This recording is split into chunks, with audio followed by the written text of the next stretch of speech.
Let's learn how to change the YouTube language. If you no longer want it to be in the language it is now, but don't know how to change it, you don't have to struggle anymore. After watching this video, you will know how to do it. The first thing you need to do is open the YouTube app on your phone. Once you've opened YouTube, you need to make sure you are logged into the correct account.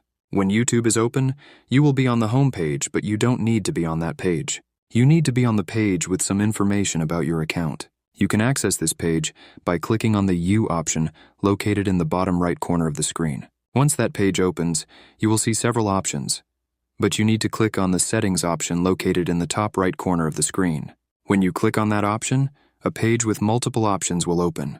From all those options, for this tutorial, you need to click on the General option, which is the third one in the list. When you click on that, a page with many options will open, but you need to click on the App Language option.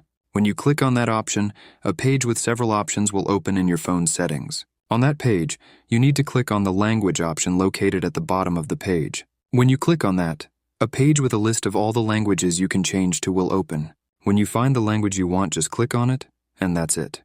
You have successfully changed the app language. So thanks for watching. See you in the next video.